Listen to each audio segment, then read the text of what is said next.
Well, let's look at what it's hit so far and the commercial impacts. These are some of the figures that you might have seen in the Wall Street Journal story about 6 weeks ago that covered this topic. We were the primary source for that. And we can see overall, basically who's been getting hit by this. Well, first of all, about 2/3 of the capacity that's been restricted is in the NCR, the Northern Culberson Reeves area.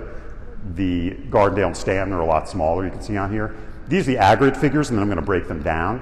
But you can see that our friends at Chevron and now Coterra, Cimarex, by far have the greatest volumes that were going into SRA wells because they're both very concentrated in that NCR Delaware Basin area.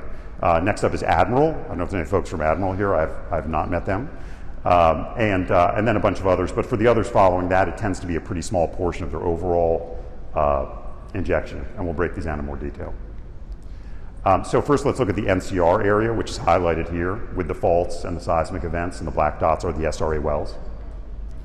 What you're seeing on the screen here, ranked by amount of capacity reduced, is for the NCR SRA. By the way, let me note, this reflects the operator-led response plan that was published on March 1. So we had to rejigger this whole presentation just a couple days ago to take that into account. So this does reflect the OLRP. This is not the plan that was published by the Railroad Commission in December. Okay, so you can see that from a volume standpoint, first of all, the greatest capacity was lost by far by Chevron Cimarex, although BPX, which has a much smaller presence, had a lot too. You can see in the second column, it's the reduction in the total permitted capacity of that company in the Texas Permian. Now, we all know here that often the permitted volumes are actually pretty misleading, right? The real capacity of a disposal well often has very little to do with the daily volume, barrels volume on the permit. There's a lot of other factors there, from the quality and strength of the pumps on it, to the pressure levels, to contractual arrangements that might be affecting that disposal. But it is one way to look at this. And you can see that for Chevron and BP, it's a pretty serious amount of their total permitted capacity that's been cut back. The third column there is, if the SRA restrictions had been in place in 2020, then how much of the water in 2020 would have had to have found a new home? How much of that water exceeded what the restrictions are today? Because the most recent complete data we have is for 2020. And so again, you can see there some pretty big numbers for Chevron and Cimarex, much, much smaller for everybody else there. We can also see here the total produced water that went into SWDs. You see the ones you expect, where you see the gold color there. That's water that went to third-party disposals that we were able to trace back to that producing operator. That information is probably incomplete, but in some cases it's pretty useful. We can see that who kind of towers above there. Now this is interesting because this graph reflects what percentage of that SWD operator's total water that they injected that year is covered by or restricted by the SRA restrictions. And so, you can actually see for Chevron and Cimarex, it's surprisingly large. It's actually about 2/3 of their total water is impacted by SRA restrictions, basically that it went to wells that to some extent have been restricted. The really hard hit one there is Admiral. Again, I actually don't know anyone in Admiral, and if they were a customer of ours, I probably wouldn't talk about them, but they're not. And they've had close to 90% of their disposal capacity cut back. So that's what happens if you're a small operator that's very, very concentrated, maybe on one or a few tight lease areas that just happen to be bang right in that SRA. Whereas obviously some of the bigger companies are more spread out. EOG had a pretty big number on there too, by the way. You saw there's more than 50%. That's a surprise. So now let's look at the Gardendale. So again, we've got the same charts here. Now with the Gardendale, there's kind of less dramatic impacts. And even though our friends at Diamondback are the top number on there, the reality is they have an enormous amount of capacity. They have a lot of pipeline capacity in the Midland. It's a Midland-sized top-line number, but then look, that restriction's only 0.6% of their permitted capacity, and there's maybe 6 million barrels they need to find a new home. So the reality is that for most of these companies, the Gardendale is not causing a big problem. And then you see the amounts coming from each operator here: Diamondback, ConocoPhillips, Pioneer, and Crown Quest are at the top. From a percentage basis, what you'll see in a second here is, again, all of them way under 50%, very different from what's happening in the NCR SRA. Most of them are down at a third or less. Wasser's the most impacted, although it's still only less than a third. Wasser's a pretty small commercial disposal company that happens to have most of its assets kind of in that central Midland Basin area. And then the last one is the Stanton SRA. This is the newest one. Now, one thing I'll say about the way we calculated this, in Stanton, the Railroad Commission asked the operators to propose a plan like the one that they have now just proposed for the NCR area. No plan has been proposed yet, and no specific restrictions have yet been proposed by the Railroad Commission. So for the purposes of doing these calculations, we basically just assumed that that plan is going to look just like what the Railroad Commission imposed in the Gardendale area. So we said, let's assume that every deep disposal is shut in and every shallow disposal is reduced to 10,000 barrels a day. And that's what these numbers are based on here. So you see Crown Quest and XTO are by far hit the most.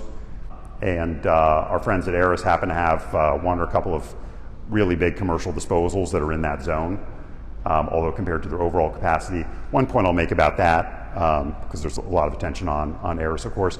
Aris has a ton of capacity in New Mexico that doesn't show up on the Texas calculations at all. So I wouldn't draw too many conclusions about these bigger percentages here because they have a huge presence that's actually outside of this denominator. And you see what's reflected in these. All of these are even smaller than in Gardendale, right? Even imposing the pretty tough limits that we're assuming go in place in Stanton, nobody's above 15% of their capacity. So a lot of this story is really about that Delaware Basin NCR. So the last two slides I'm going to show you about the economic impacts, add this all together, and try to say something about crude oil production based on the overall restrictions that have come in place from the SRAs. And so here, when we talk about SRA impacts oil disrupted, what we're saying is if the SRAs were in place in 2020, and you assume that there's a 4-to-1 water to oil ratio, then take all the water that would have had to have found a new home, that like would have been cut off at the top from these disposals, that needs to go somewhere else, and let's call that, apply that 4-to-1 ratio, that's the oil disrupted, right? So that's the oil production that you would have had to have shut in if you couldn't find someplace else to send that water. And so from that perspective, again, we see that it's really dominated by Chevron and Coterra. I mean, nobody else is even close on that. They just have a huge amount of water production and crude production right in the middle of that NCR SRA. And then the last item here you might call oil at risk. This is, how do we get to the biggest number? Well, what if we assume that every producing lease that sent any amount of water into an SRA well had to find someplace else to send that water, or would lose that crude, would have to be shut in. And that's how we get to these biggest numbers. Now, of course, on this, I think when we first created this chart, we were using $60 a barrel crude, bumped it up to 80, bumped it up to 95. We're still using 95. I didn't take the step of going to 115 or 139. But it's a lot of money. We're talking billions and billions of dollars of crude is at risk if there aren't good long-term solutions to what to do with the water that's coming up with that crude. And I'll be sharing these with you guys later. So one question that we get a lot that I think is kind of interesting, and what I'm showing you here is something that no one has ever seen before, and that I actually don't think anybody could have ever seen before. So we get asked, okay, but how much are these SRAs shifting water from going in pipelines that were feeding SRA wells that now can't operate and have to be shut in? How much of that water is getting moved over to trucks, which costs 5 to 10 times more per barrel of water if you got to get rid of it in a truck versus in a pipeline? And the answer is we don't exactly know, but we've actually built and patented technologies that measure the water trucking activity throughout the Permian Basin. So we're able to analyze anonymous cell phone pings from hundreds of millions of cell phones, deduce which ones belong to crude truck drivers, and then look at where they're coming and going from. And so what you're seeing here is the results of that activity analysis only inside the SRAs since the SRAs started in September of this past year.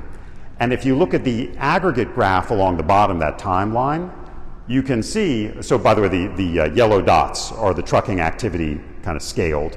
The red dots are the SRA wells.